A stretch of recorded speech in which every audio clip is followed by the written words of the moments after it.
By the late 80s, the term neo-noir for me is kind of old-fashioned. What I'm saying is neo-noir for me is probably from the late 60s to late 70s. And I think here we're getting a new step. And I call this one of the first ones of a modern neo-noir, or we can call postmodern neo-noir. This is Alan Parker's Angel Heart. Yeah, I've been trying to name something for it, of noir horror or something like that. Because this is definitely past neo-noir. I think we're dealing in the area of postmodern noir where we use the aesthetics, even going almost back in time. Yeah. The final film that Mickey Rourke ever made before he phoenixed back out with Sin City.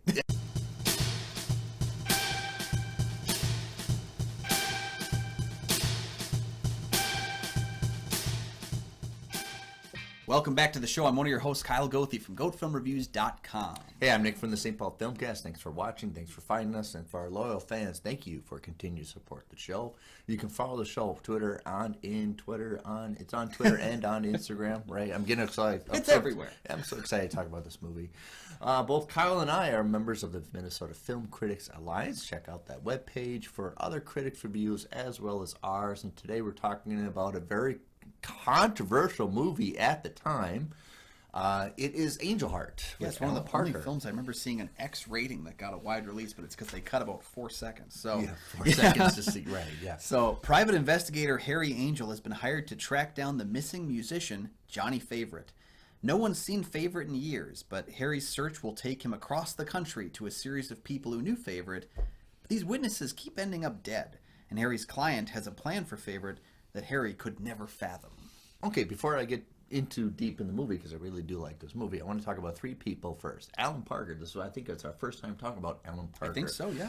And he's one of those. He's one of the troupe of making commercials in the 70s in UK. Michael Mann, Alan Parker, Adrian Lyne, and Ridley Scott were all very heavily competing, trying to one-up each other with commercials, and I learned their trade and craft how to make movies. Tough crowd. Definitely tough crowd. Alan Parker is one of those that gets celebrated, but he gets celebrated by hiding beneath the genres he makes. He doesn't have like a signature like Michael Mann. Yeah. You can tell like a Michael Mann movie or a Ridley Scott movie, but Alan Parker seems to disguise himself in the genres that he makes. My God, he made a Chosen with Bugsy Malone. He had Evita, he had Mississippi Burning. Like, what a weird Angela's collection. Ashes, yeah. So it's almost like his signature takes a high back to make the product as best as he thinks it can.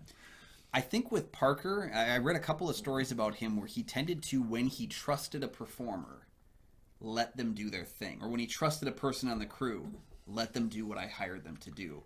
Where it was kind of like not a lot of stepping on toes unless he felt was necessary. And what I mean by that is, and I do that as a director. I get a lot of Alan Parker. Hey, you really good at that? You hired someone to do the stuff. Do the stuff. You're really good at dancing. Let's put something figure out some way you could dance. Yeah, it's kind of like you hire a director that's known for doing something, and you don't want them to do it. Why'd you hire them to begin with? Why spend that kind of money when you can get someone who's going to, studio it up for you? Yeah. So Alan Parker, one of the stories I had heard was that he found Robert De Niro's portrayal of Louis Cipher so unnerving and creepy that he gave him no notes. He did not tell him how to act. He did not tell him how to perform. He just said, nope, that's freaky. I don't like that. Keep doing it. That's it. And so it's kind of that thing of, De Niro had been doing films for a couple of decades at this point. God, yeah. By 87 he was, yeah. He's credited as a special appearance by Robert De Niro. So, he had clearly, garnered enough to be given special appearance credit, which doesn't happen very often. It's funny to note that he's just he's really good at doing this. I'm not giving him notes at all. And the irony, of course, is that Louis Cipher, the portrayal... I love that name, though. Yeah, it's great. When De Niro did the role, he said he based it pretty much entirely on one of his close friends, Martin Scorsese.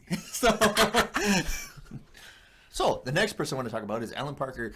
When you're a really good director, you want to find a really good editor. Scorsese has a showmaker, was it Thelma? Oh, yeah, Thelma. Who's done all his movies. And we have Gary Hambling, who's directed all of Alan Parker's films. So he had a good relationship with an editor. And if you want to be a director, really find good editors, really have a good relationship with an editor, understands what you want to do for the movie. Mm-hmm. And he found Gary Hambling. The next thing is producer Elliot Castner. Elliot Castner was a profound fixture in Hollywood from the 60s, 70s, and a little bit of the 80s. By this time, he was a freelance producer. He started out as literary agent, and then worked to become vice president of Universal Pictures for a brief time. He also produced movies like Harper, and he produced remakes of Raymond Chandler's books in the 70s using Robert Mitchum. So the remake of The Big Sleep and all that, 3 movies. What I'm saying is Elliot Castner was very familiar with noirs. And when the person that pitched this book doesn't have any noir to it, he understood this is what has to be. And I think when he introduced the book and said, I want to make this into a movie, but not so much a horror movie, more like a noir, I think Alan Parker understood the concept right away. It went full board, and I think Alan Parker rewrote some things that's not in the book as well. Well, that's the interesting thing. So, the film was based on the 1978 novel Falling Angel, which was written by William Hortzberg. Hopefully I said that right. And Hortzberg himself tried to adapt the novel as a film, I think, in, what was it, prior to 1985, because that was when Alan He was Parker doing the got old-fashioned going up to gates of movie producers and knocking on and, hey, I got a book and I want you to make it into a movie. Yeah. He did the old-fashioned way, right? And so when Parker agreed to adapt the novel and met with Hortzberg, they actually talked a lot about the changes that he felt were necessary. And the irony, of course, is that the book Falling Angel doesn't have anything to do with New Orleans. It's all set in pretty much New York City. Yeah. When Parker said, I think if we're going down a kind of voodoo-esque, we should maybe kind of get it into New Orleans, get it into that time period. And then that was when Hortzberg said, I actually regretted not putting it in New Orleans. So it's almost like they had this kind of like the changes he made were maybe Hortzberg approved because they talked them through and had good reasons for why they wanted to, good filmic reasons, good adaptation reasons for why the film version of this would work better, changing this, that, and the other. Yeah. And that's what the best part is about making a movie, is that if you're adapting a novel, that doesn't always mean translation. That doesn't mean getting the words from the novel on the screen. No. That means making a great movie out of a great book, which sometimes requires big change. And you understand when we watch the movie Dune, it does not follow the linear path of the book. It has to make its filmic sense. Yes. So Elliot Castner, one of the prominent roles, and I think he's famous for, he got Marlon Brando to do Missouri Breaks simply because Marlon Brando, just leave me alone. Fine, I'll do the movie, because Elliot Castner has been famous for doing whatever means necessary to make a movie. Even getting on his hands and knees, send a bouquet of flowers to Marlon Brando's house every day. Just make the movie for me. Little did he know, making a movie with Marlon Brando is its own horror movie. So, also, one of next up is cinematographer is Michael Saracen. He did a lot of Alan Parker films, and the core of this movie, this is why I really like this movie, Understand Noirs, is everybody's condemned. Everybody is condemned in this movie. And I think if you condemned has a whole new meaning when you see the film its entire way, And I talk about noirs is you're looking good being condemned. This is not looking good. Everybody looks like they're messed up. Yeah, Saracen, from the films that I recall seeing of his as a cinematographer, everything has a darker outlook. Yeah. And I'm talking even about the genre work he did, because Saracen also did films like Dawn of the Planet of the Apes, which is a very dreary blockbuster. Yeah. 2 of them, right? Yeah, I think he did the war one as well, I believe. Yeah. And then he also did what is iconically considered to be like the film that set Harry Potter on the right path, which was the 3rd film, Prisoner of Azkaban, which is an extremely dreary viewing movie. I remember my Harry Potter. Like it kind of set Harry Potter down the path of like, we're going to be dark, creepy, and a little bit of fun with it too. And that was a Saracen, collaboration. So I think I can see like elements of Saracen's ability to be like, sure, we can have fun with the movie, but we are going to give you the bleakest possible version of events that will be allowed within the narrative. And that kind of really works with those genre films, as well as I would keep calling it Falling Angel, Angel Heart. But this movie, there's no clean to it. There's no sanitation. Everything is dirty. Everything, even the clothes they're wearing are like wrinkled iron, like put them through the laundry. Yeah. Even if they do Mickey Rourke's clothes all look like mess, and the ties. There's only one clean thing in the whole movie. And Lisa Bonet. De Niro. Oh, De Niro. De Niro's character is always the cleaned back person. He shows up in a place that is maybe a little grimier than he should be. Yeah. And you see him eating the eggs and stuff like that, consuming the souls of the chickens. There's a certain level of pristine nicety to what he does. And I think that's, again, like goes back to the reveal that I think is all too understandable. I'm not sure if this was a movie we weren't supposed to understand what was going on, or if we were. The twist of the film at the end I didn't see coming, but De Niro's character That was supposed to be obvious, right? Right. I think noirs we talked about noirs, convoluted stories. It's all about the journey, but also there's really not much murder mystery involved. Usually, when we see the Maltese Falcon or the Big Sleep, the perpetrator's in there in the first 5 minutes. Yeah. Well, and we know, of course, any sinister agent, any unknown person that hires a detective to find this person, we assume is a bad guy. Yes. Yeah. But were we supposed to know, spoiler alert, that Louis Cipher is Lucifer? Like, is that supposed to be obvious? Because that felt so blatantly obvious. That's the catch for me. It's a cheap parlor trick. And I think he even says it's your cheap parlor tricks. But that's the whole point of noirs. That's the whole kind of thing. It's supposed to look silly. But the silliness is, at the end, the realization that you are completely dead. You're completely condemned. Yeah. All right. So, overall, the controversy through this, when it came out at the time, was Lisa Bonet in this movie. In this movie, she was on the Cosby Show, and Bill Cosby said, "If you do not take your clothes off for a show, or I will not have you come back." And she did it anyways. So this is the movie that she was never really invited back to the TV show ever again. I knew he had given his blessing in some way, but like, I didn't know the details of the blessing. It was very out loud. And then eventually she maybe would come back to the show 3 or 4 times, but he was so upset for her doing this movie. You don't make this movie because you're in a family show. And the funny thing we found out about Bill Cosby actually being a piece of shit. Yeah.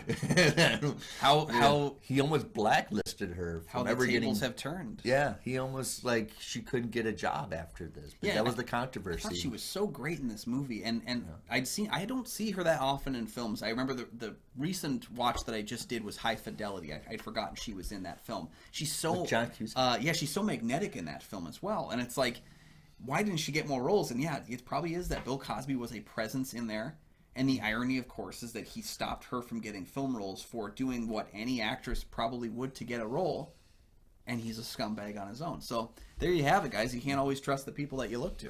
But that was the big thing, because Mickey Rourke just came out of doing 9.5 Weeks with Kim Basinger, and that was a very salacious, controversial. Mickey Rourke had a weird run of sex movies. Film, right? Yeah, he had a run of weird movies Yeah. that had everybody taking their clothes off, and then it's almost like Alan Parker's like, yeah. Hey, this is what he's done for, so you're comfortable. He'll be fine with it, right? Yeah, he'd be fine with it. But it's not a enticing erotic sex scene. It's like bleeding blood everywhere. And Well, and let me say too, I have seen the X-rated cut of this. All right. I had to I compared you the have a two cut? scenes. Or the digital copy. The digital version I had was the X-rated version. Okay. I had to compare a couple of things. There's 2 particular shots that were like, whoa, that's really graphic. That were in the film. I had to see it for myself. I honestly don't understand why that was X for the 2 extra shots. It's 87. It's 87, yeah. But having watched that, I'm like, I'm shocked that it caused such an uproar. But I'm also shocked that it was allowed to be cut in the way that it was. I think it's the graphic nature of the violence and the sex being played together. But then knowing that he came off of 9.5 Weeks, Mickey Rourke had this weird thing where, like, you know, he went on to be kind of scuzzy and kind of his a trajectory dirtbag of a after film 87, guy. yeah. But at least he ended on high notes with love scenes with Kim Basinger and Lisa Bonet. Yeah. And go back, we critiqued, what was it, with Kathleen Turner and William Hurt. Oh, Body Heat, yeah. Body Heat, and that was Mickey Rourke's first film, so we talked about that one. That's also homage had forgotten about that. neo-noir. And I'm going to put Body Heat as the first kind of postmodern neo-noir. It has all the tropes of what we see. This is very much a staple of a postmodern neo-noir. Yeah. So you can see the transition from Body Heat to this film, as well as using mysticism involved with it and femme fatales. And Lisa Bonet is kind of like not aware femme fatale. Mm-hmm. I think she's not even aware what her character is. Well, and she's obviously not related, not figured out her relationship to Mickey Rourke's character, which just further complicates that. I think that, in my mind, is almost the reason why the film got an X, is because of some of the revelations about Rourke's character and his connection to Bonet, and having a graphic sex scene before that kind of scuzzes things up. Where you're like, that's gross. Okay. And I want to emphasize, and this is the reason why we're critiquing this movie now, because I wanted Kyle to see Body Heat, as well as we talked about the other one, Cat People from '82. you put those kind of two movies together, you're going to get Angel. Yeah, and see, I see a lot of. I'm not particularly big on the New Orleans style voodoo movies that we tended to get, things like Serpent and the Rainbow. And all I really that. like Serpent and the Rainbow. That tends to be on the good side of things, and I think Angel Heart is too mostly on the good side of things. There was a Tales from the Crypt movie that was called Ritual. That was very much a voodoo inspired thing that I just did not really connect with. There's certain movies about that kind of style where it's like I don't like when they're played so over the top that I think you're laughing at it, because there is a real cultural importance to the religion of New Orleans people, and I think like if you play it the wrong way, it kind of feels cheap. It kind of doesn't feel earned. And having watched a lot of like even just documentaries about the Cajun style down there and the lifestyle that people have in New Orleans, there's a lot of like inherent culture that's important there. I think Serpent and the Rainbow does it in a respectful enough way, and I think Angel Heart does it in a respectful enough way where it's not lampooning it in the way that other films do. So that's kind of what I mean by that. Is it's a tough thing to skirt around, because I don't like when people are disrespectful to something they don't understand. I agree. And I think Angel Heart takes enough and it's like, okay, we're going to do it this way, where it's like we're skirting the edge of disrespect. But really it's because the white people are not the good people in the movie. Like the white people are the ones that make the gross mistakes. And then I think Alan Parker, I think the understanding of the core of the story, like you have to move a New York City noir detective into New Orleans, but it gives you the avenue to make him seem like a fish out of water, where you can create scenes that look very surreal and get away with it. Yeah. Very avant-garde almost, because he's the fish out of water. Like everything looks so damn weird around here. Yeah. Where even they interrogating the people on the beach, which is a very short film avant-garde. Like, oh, my wife's in the ocean. Like, what is she doing in the ocean? That's some of my favorite stuff in the movie, though. Yeah. Because it's that kind of unusual where you feel weird for laughing. You know, where you're like, I don't think I'm supposed to be enjoying this scene, but I am. You know, he's like pondering off with his like water up to his legs, and he's talking to the woman, she won't get out of the water, and the guy's like, oh, she's over there. Yeah. Just go over. Like things like that. And then he gives her like sunblock that we had in the 50s. I still think they sold those in the 80s too. He's got a box of them, and it's like, what is this going to wear out over time? I need to replace it. But even just like the interactions with Margaret Krusmark, played by Charlotte Rampling, That's fantastic for what she has. If you read what she's saying in subtitles to the film when she's not speaking English, she's asked by her maid if I should bring out the good china, and she says no. When he's there, like, we're not going to give him the good stuff. You know, there's that thing where it's like there's like an inherent sense of comedic styling to the film that's kind of mocking most of our unwitting characters. Yeah, and that's why I think you said it perfectly. Fish out of water shows a respect for the culture through the disrespect made by Harry. Yeah, you know? And then you can get away with a lot of shooting, a lot of scenes, very unbalanced. Yes, very artsy, almost like it's an avant-garde film, but you can get away with it because for him it's his perception, like what the heck's going on, or him going to the voodoo cafe and they're all like, what the hell are you doing here? Yeah, and in a lot of ways, you know, when you mention it is noir is always a style. You know, it's not a genre but a style. And what's funny about it is we compare things like the style being about condemned people, the style being about grimy situations, looking good while being condemned. There's one element of noir that I feel like gets passed over a lot when we talk about the style of noir, and it's usually I don't know what the hell is going on for 90% of it. You know, like I'm just getting bits and pieces. Yeah. And other than the Lewis Cipher element of the film, there's a lot of, wait, I don't know what the hell is going on with the movie. And it's done in the way where they give you just enough plot threads that you're still dangling, but you're not falling yet. And that's what's important, is it's a tightrope. It's one of the things I didn't care for as much about The Big Sleep, was that the plot was overly convoluted on purpose, whereas this film leaves you just hanging enough where you're like, I think I can put it together if you give me one more piece. Or it's, how did I see that? I'm so stupid. Yeah, I think the twist ending of the film is one where it's like, yeah, I should have seen that coming. I didn't see it coming, but I should have seen that coming. The Lewis Cipher thing, obviously from the very get-go, I feel like maybe it was obvious because I look for those kinds of elements. I hope for horror in a movie that doesn't always sell horror. And of course, this one was featured in The Search of Darkness, so I knew there'd be horror elements somewhere in there. And so, just for indulging, would you categorize this as a horror? Because Search of Darkness, absolutely, yeah. Search of Darkness critiqued it on their documentaries. I think when you have a film that deals with internal damnation of the soul, deals with supernatural elements inherently does have some shocking scenes. I think it categorizes it as a horror. It doesn't start as a horror film. In many ways, kind of like how From Dusk Till Dawn doesn't start as a horror film. That one makes a direct 90-degree turn. This one kind of just like slowly veers into horror. But it's like, but I do see it. It's almost like noir, but we're in the garbage dump. That's why I want to come up with a term, noir horror. like garbage dump noir, modern neo-noir garbage dump, because it's just even filthy. Even when he falls over the crawfish and everything, and they're fighting everybody, it's like. But part of that is that a lot of these guys are filthy people. Like Harry Angel, I don't really buy as a good person. He's kind of doing what he needs to survive, which is a respectable thing. But he's also like someone who's well aware of what he may have to do in the search for the answers that may lead him down a dangerous path. But it looks like Scott Bakula from Lord of Illusion's office. Yeah. Harry D'Amour's office. Exactly. Yeah.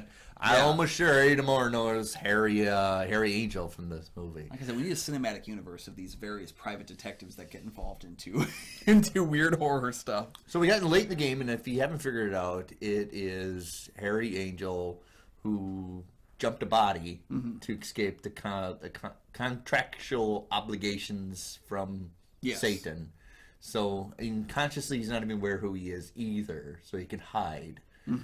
Which is why he gets away with everybody that participated. Yeah. But then, not only is that Satan mad, he's going to make sure that he's going to inflict danger on anybody that helped him as well. So he's almost like a puppet. That's the funny thing, is that every interaction that Harry seems to have, I'm like, so that guy's dead. Like, so it's just at the end of every scene, you're looking at every scene that's going to play out that way. Talking about the ending, what I really loved about it, from a purely horror fan's perspective, is all the subtle little elements hinting at who Louis Cipher is. Because again, the Louis Cipher name, very on the nose, and the way that he plays him with the cane and stuff like that, very much the feels fingernails. like we know what's going on. And even just like the elements of like talking about how this is the soul, the egg, and he peels it really calmly and then consumes it whole. My favorite part is when he's at church and then Harry Angel's like, murder, and then he's like, oh, murder. Yeah, oh my. Like, this is wrong. I think about that, but then you get little things like Winesap and Macintosh are both apples. The Winesap, the guy from Law and Order. Yeah. But they're both names of apples, and they're the two lawyers. And of course, what are the devil's way of convincing you to sin is handing that apple to you. The iconography is it's again like just outside the realm where it's like you got to be looking for it. And I had heard Winesap, and I was like, that sounds familiar. And then I heard Macintosh, I'm like, that's an apple. And then I had to go like, I think Winesap is in it. Like being able to kind of look at the layers of the film as it plays out. It's clever. And again, usually you see things like that. It is kind of hokey. That's the thing. The Louis Cipher thing is hokey. But then just like the little skirts, like the things that are just outside the periphery where you have to really kind of be looking for those elements, a lot of them are there. And they're just not, they're not on the nose. They're not like, hey, check out this thing we're going to show you, you know. So, one of the interesting things is before the trajectory changed for Mickey Rourke, he was a fantastic actor in the 80s. He really was. You know what's crazy about him? And I pointed out, when he did Rumblefish for Coppola, Sean Penn and Tom Cruise will hide on set to watch Mickey Rourke act. They got a lot of tips from him. And that is kind of weird because we regard Sean Penn and Tom Cruise as old guys or really good at.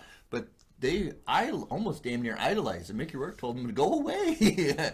So you can see, very well done. This is kind of, I think, a Mickey Rourke core kind of a movie where you could see the talent that was there. Yeah. That he just kind of... It's unfortunate that he had that fall from grace, but watching this movie, I became even more convinced than I was watching Body Heat, watching 9.5 Weeks, that, my God, why did Mickey Rourke never film a movie about brothers with Bruce Willis? Because, God, when those two guys both had hair in the 80s... Stop it. They just looked like brothers. Like, they could have filmed, like, some sort of, like, crime film playing brothers, and I would have loved to have seen Instead it. Instead of Don Johnson and Marlboro Man or whatever. Yeah. Maybe. It's possible. But it's very convincing ending of him by himself. Mm-hmm. Look in the mirror and denying that who he really is. Yeah. And again, all the tools are there hinting at what's going on. You know, hinting at where he's headed. It makes you want to kind of revisit the film later on and once you know all the details. Because again, I knew the Lucifer thing going into the movie. I mean, it may have painted on his face pretty much. But some of the other reveals are ones where I was like, oh, that's cool. Oh, neat. You know? And now I want to go check it out again and see what I missed beforehand. The only thing that confuses me is during the cut I watched, which was the uncut version of the film, there's this weird thing with the credits where they're taking the child, Lisa Bonet's child, and they're like, the men are taking him down into this like basement level that's happening over the credits. And I just don't understand like what the point of that was. Hide him or condemned him? Yeah, because he had the whole thing is like his eyes turn yellow. He does the demon thing, and it's like, oh, so he's somehow related to Lucifer. Sure. Why are we doing this? What's the point of this? Like there was just that like dangling loose thread where it's like you're not teeing up a sequel. So what are you doing? Like what is that moment? It just kind of things. What are you like trying that. to convey? Yeah, exactly. So. And before we go, if you watch the movie, you can catch a scene with Pruitt Taylor Vince. Yes. You'll recognize him he was in the movie Identity. He did a lot of supporting roles. He's the guy with the weird eyes that can make him twitch at any time. But you might not catch him because he doesn't look he's a younger version of himself. But you can touch it. In Google his name, you'll see. This is, I think, one of his first films ever. Pruitt Taylor Vince is in this movie as well. You got to know he's there though, because I really think like someone told me he was there. I saw his name in the credits. That was what it was.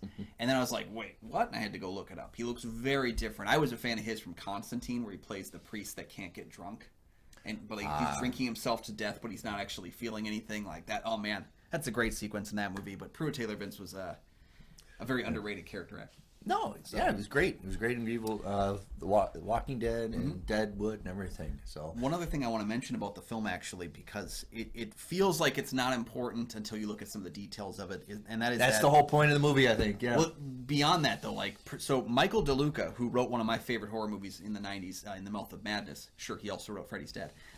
Is now. I believe he still has the rights to the book, and he was optioning a readaptation of the book back in 2008. Interesting. Which I think that enough changes were made from the original novel and stylistically done to make Angel Heart, where Falling Angel could be made into a very different movie and kind of still have a lot of the same elements there. Michael DeLuca, the reason why I call it the fact that it's interesting that he still has the rights 14 years later is that he was just put in a like extremely high level position, like one of the top creatives at Warner Brothers during this whole shuffle.